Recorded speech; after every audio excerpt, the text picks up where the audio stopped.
resent nor resist you. To some people, the notion of consciously playing power games, no matter how indirect, seems evil, asocial, a relic of the past. They believe they can opt out of the game by behaving in ways that have nothing to do with power.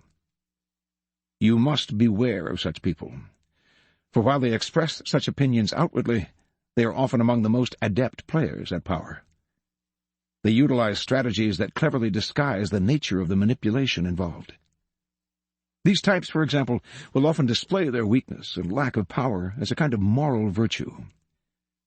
But true powerlessness, without any motive of self-interest, would not publicize its weakness to gain sympathy or respect. Making a show of one's weakness is actually a very effective strategy, subtle and deceptive, in the game of power. As we'll see in Law 22, the surrender tactic. Another strategy of the supposed non-player is to demand equality in every area of life. Everyone must be treated alike, whatever their status and strength.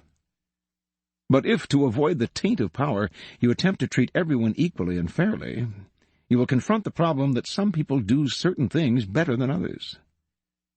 Treating everyone equally means ignoring their differences, elevating the less skillful, and suppressing those who excel. Again, many of those who behave this way are actually deploying another power strategy, redistributing people's rewards in a way that they determine. Yet another way of avoiding a game would be perfect honesty and straightforwardness, since one of the main techniques of those who seek power is deceit and secrecy. But being perfectly honest will inevitably hurt and insult a great many people, some of whom will choose to injure you in return. No one will see your honest statement as completely objective and free of some personal motivation. And they will be right.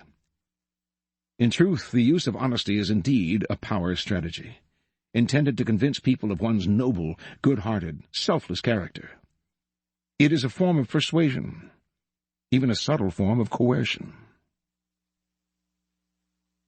Finally, those who claim to be non-players may affect an air of naivete, to protect them from the accusation that they are after power. Beware again, however, for the appearance of naivete can be an effective means of deceit. As you'll see in Law 21, seem dumber than your mark. And even genuine naivete is not free of the snares of power. Children may be naive in many ways, but they often act from an elemental need to gain control over those around them. Children suffer greatly from feeling powerless in the adult world, and they use any means available to get their way. Genuinely innocent people may still be playing for power, and are often horribly effective at the game, since they are not hindered by reflection. Once again, those who make a show or display of innocence are the least innocent of all. You can recognize these supposed non-players by the way they flaunt their moral qualities, their piety, their exquisite sense of justice. But since all of us hunger for power, and almost all of our actions are aimed at gaining it, the non-players are merely throwing dust in our eyes, distracting us from their power plays with their air of moral superiority. If you observe them closely, you will see, in fact, that they are often the ones most skillful at indirect manipulation, even if some of them practice it unconsciously. And they greatly resent any publicizing of the tactics they use every day. If the world is like a giant scheming court, and we are trapped inside it, there is no use in trying to opt out of the game.